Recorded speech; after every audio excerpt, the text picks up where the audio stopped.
हे झालं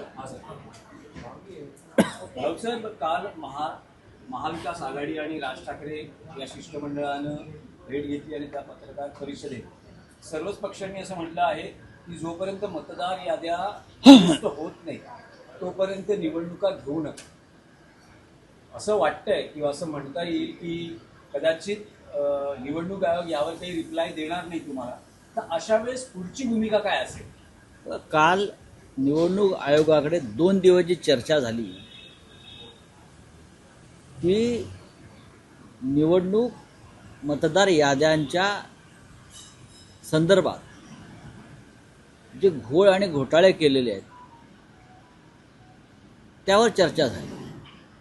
निवडणूक याद्यात जर गुन्हेगारी स्वरूपाच्या असतील, फ्रॉड असतील, सदोष असतील, तर त्या निवडणुकीला अर्थ काय?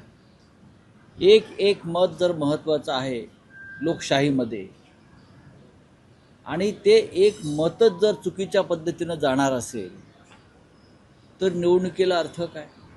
हा एक स्पष्ट भूमिका सर्व नेत्यांनी तिकडे मांडली आणि उदाहरणासह असं नाही की पुरावे दिले की कशा प्रकारे भारतीय जनता पक्ष आणि त्यांचे 2 बगलबच्चे पक्ष हे निवडणूक याद्यामध्ये 24 तास बसून घोटाळे करत आहेत. त्यासाठी त्याने एक फॅक्टरी उघडलेली आहे. निवडणूक यंत्रणेमध्ये आणि निवडणूक याद्यांमध्ये घोटाळे करण्याची एक फॅक्टरी या लोकांनी उघडली आहे. लोकसभा, विधानसभा, आता स्थानिक स्वराज्य संस्था. राहुल गांधींसह आम्ही सगळे त्याच्यावरती आवाज उठवतोय, पण निवडणूक आयोग हा सत्य ऐकायला तयार नाही, सत्य पाहायला तयार नाही आणि आम्ही जे सांगतोय त्याच्यावरती उत्तर द्यायला तयार नाही. अशा वेळेला जर एक भूमिका असेल की आधी निवडणूक याद्या दुरुस्त करा, निर्दोष करा आणि मग निवडणुका घ्या, ह्यात काही चुकतं असं मला वाटत नाही. अशा निवडणुका म्हणजे फार्स आणि तमाशा ठरेल. नाही, पण राऊतसाहेब पुन्हा तोच प्रश्न, निवडणूक आयोगाकडून तुम्हाला काही समाधानकारक उत्तर येत नाही असं नेत्यांचंही म्हणणं. निवडणूक आयोग हा भारतीय जनता पक्षाची एक्सटेंडेड शाखा आहे. जसं ABVP त्यांची एक आहे, RSS आहे, इतर काही त्यांच्या संस्था आहेत, रामभाऊ म्हाळगी प्रतिष्ठान आहे, बरोबर आहे. त्याचप्रमाणे निवडणूक आयोग आहे. सध्या याआधी नव्हता, आमच्या राजवटीत असं नव्हतं. निवडणूक आयोग जर भारतीय जनता पक्षाने त्यात नेमलेली माणसं ही भारतीय जनता पक्षाच्या कार्यकर्त्यांप्रमाणे काम करत असतील तर त्यांच्याकडनं आम्ही कोणती अपेक्षा करणार?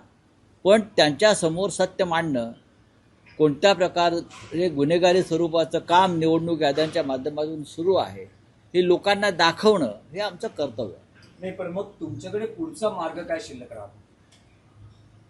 आता काल हा प्रश्न आपण तिथे उपस्थित असलेल्या नेत्यांना विचारल्यावरती हा प्रश्न मला विचारणं योग्य नाही. काल निवडणूक आयोगाला भेटून आल्यावर जे नेते पत्रकार परिषदेमध्ये उपस्थित होते तुम्ही त्यांनाही हा प्रश्न विचारलेला आहे आणि काल ह्या सर्व नेत्यांनी याचं उत्तर दिलेलं आहे. आम्ही बोलत राहू, आम्ही दबाव जनतेचा आणत राहू की सदोष निवडणूक याद्या, मतदार याद्या आणि नंतर निवडणूक. जसं आमची घोषणा होती, पहिले मंदिर फिर सरकार, पहिले मंदिर फिर सरकार ही शिवसेनेची घोषणा होती आणि ती पूर्ण झाली. तसं आधी सदोष निवडणूक याद्या आणि मग निवडणुका ही आमची घोषणा आहे. नाही, पण राऊतसाहेब पहिले मंदिर फिर सरकार या घोषणेसाठी शिवसेना रस्त्यावरही उतरली, शिवसेनेचं सक्रिय आंदोलनात सहभागी होता. तर काही आंदोलनाची घोषणा करण्यात येणार आहे का? रस्त्यावर काही संघर्ष करण्यात येणार आहे? याच्यावरती एक पक्ष निकाल नाही घेऊ शकत ना. काल आपण पाहिलं असेल की महाराष्ट्रातले जवळजवळ सर्व राजकीय पक्ष सत्ताधारी वगळता आम्ही त्यांनाही आमंत्रित केलं होतं, भाजपच्या नेत्यांना, पण ते आले नाहीत. कारण ते चोर आहेत आणि चोरांच्या सरदार हे चोरांचे सरदार आहेत आणि निवडणूक आयोगात चोर आहेत. त्याच्यामुळे कसं काय जाणार, चोर कसे भेटणार ते. आम्ही त्यांनाही आमंत्रित केलं. काल बहुतेक सर्व पक्ष एकत्र होते.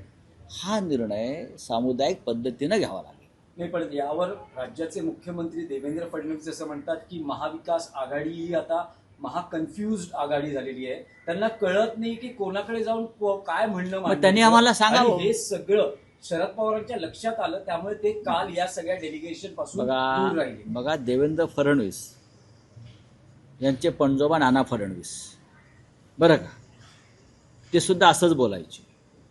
तुम्ही जर पेशवाईतली काही कागदपत्र चाळलीत तर अशा प्रकारे गोंधळ निर्माण करणारे वक्तव्य नाना फडणवीस करत होते आणि त्याच्यामुळे पेशवाई बुडाली. जे 3.5 शहाणे होते त्यातले ते अर्धे शहाणे होते. फडणवीस त्याच्यापेक्षा कमी शहाणे मला दिसत आहेत. वकील आहेत ना फडणवीस, आणि तुम्ही वकील आहात आणि भाजपचे पुढारी आहात म्हणून आम्ही तुम्हाला आमच्या शिष्टमंडळात आमंत्रित केलं होतं. तुमच्याकडे जे काय मुद्दे आहेत निवडणूक आयोगाकडे मांडण्यासाठी ते तुम्ही आमच्याबरोबर मांडायला हवे होते. आम्ही जे मुद्दे मांडले ते त्यांच्या काळजात घुसलेले आहेत की तुम्ही चोऱ्या करता, तुम्ही घोटाळे करता, तुम्ही बोगस मतदान नोंदणी करता आणि निवडणुका जिंकता.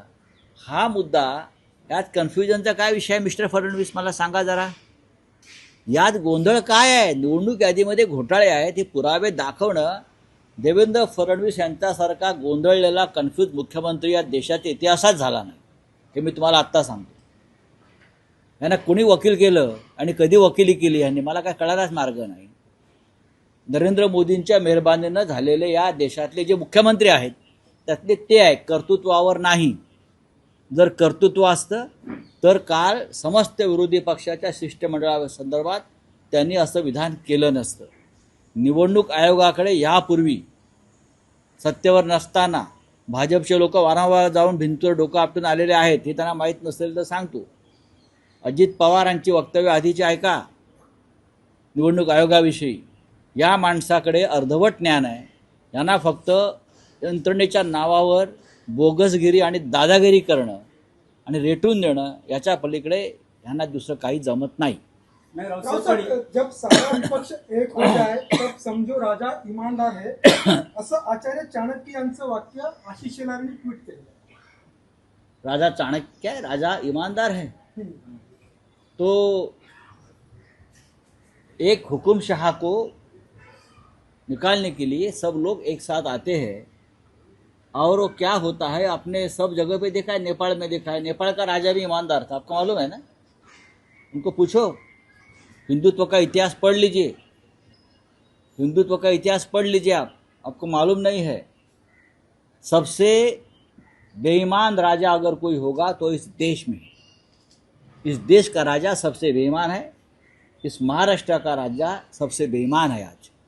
तो इस बेईमानी के खिलाफ लोग लोकतंत्र में एकजुट होते हैं और कल आपने देखा है बेईमानी के खिलाफ यहाँ की पूरा विपक्ष एकजुट हुआ. रावसाहेब, इंदिरा गांधी के खिलाफ तो इंदिरा गांधी को ईमानदार मानना चाहिए. आप इमरजेंसी के खिलाफ इंदिरा जी के खिलाफ एकजुट हो गए ना, उसका मतलब है इंदिरा गांधी ईमानदार थी और बीजेपी के लोग और सब बेईमान थे. आप राजीव गांधी के खिलाफ एकजुट हुए, वीपी सिंह को अपना नेता बनाया, उसका मतलब है राजीव गांधी ईमानदार थे और आप सब लोग बेईमान थे. मिस्टर शेलार, हिस्ट्री पढ़ लीजिए. रावसाहेब, त्या कालच्या शिष्टमंडळाच्या व्यासपीठावर राज ठाकरेंनी म्हटलं की मी 2017 पासून महाविकास आघाडीत होतो. एका प्रकारे आपण महाविकास आघाडीत येण्यास इच्छुक असल्याचे संकेत काल त्यांनी व्यासपीठावर दिल्याचं म्हटलं जातं. मग तुम्ही त्यांना तिथेच हा प्रश्न विचारायला हवा होता. त्यांना विचारलं की 2019ला महाविकास आघाडी. असं आहे की राज ठाकरे हे त्यांच्या पक्षाची भूमिका स्वतः मांडायला समर्थ आहेत किंवा त्यांचे जे लोक आहेत ते समर्थ आहेत. काल राज ठाकरे महाविकास आघाडीच्या बाहेरून आलेले एक नेते होते.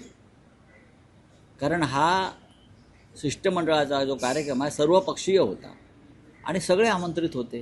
त्यात राज ठाकरे साहेब स्वतः होते.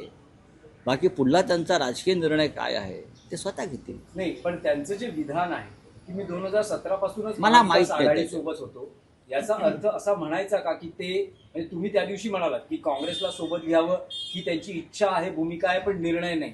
तर आता त्यांनी जे म्हटलं आहे तर ते संकेत मानावेत का की ते महाविकास आघाडीत येण्यास असं आहे इच्छुक की त्यांच्या पक्षाची भूमिका ते स्वतः मांडतील ना.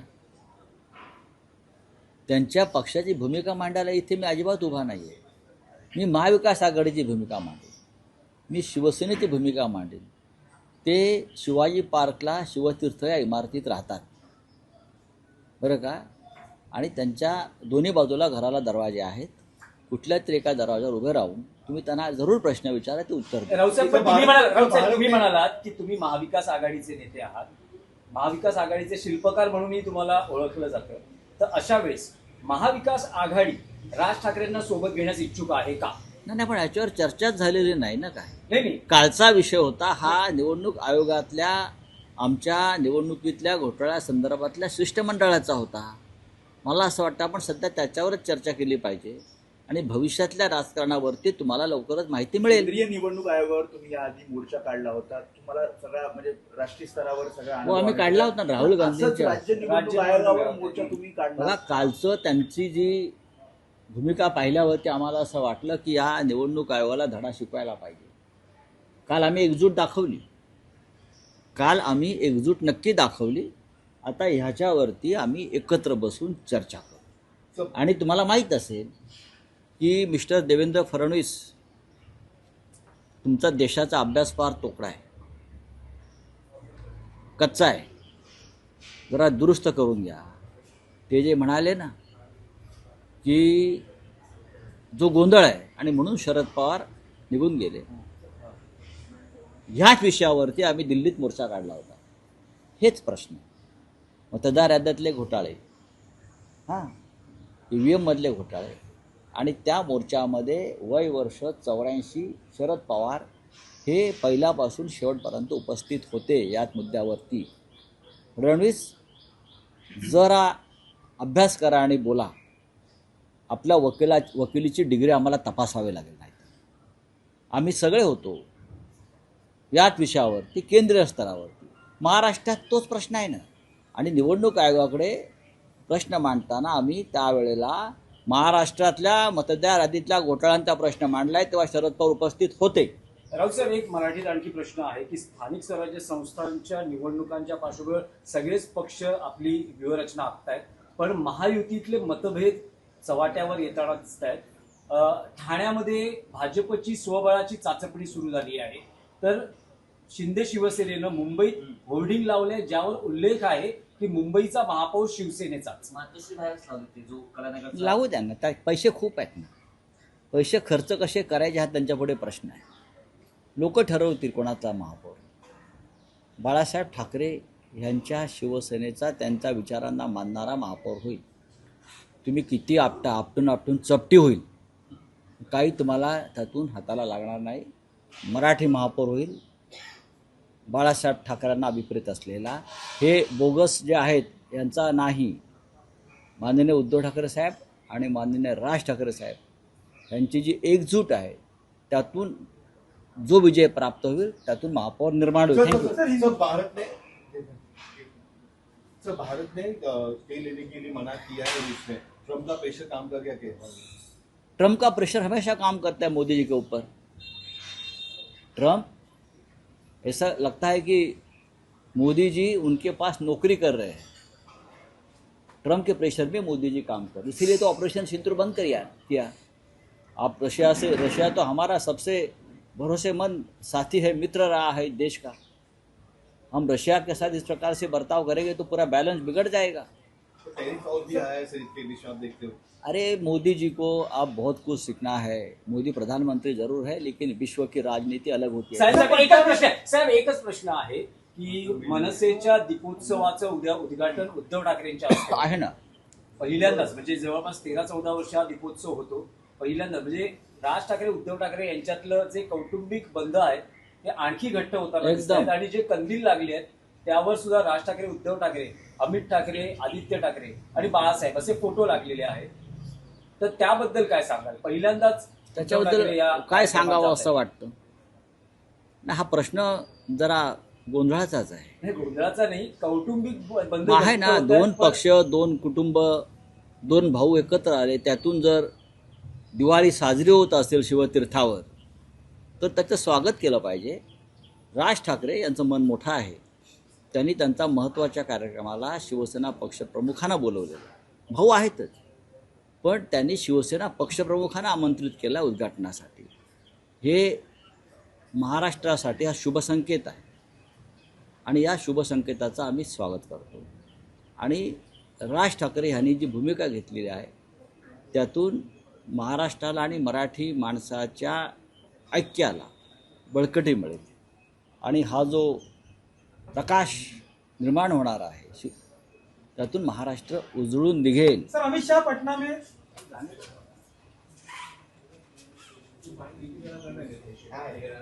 चांगला प्रश्न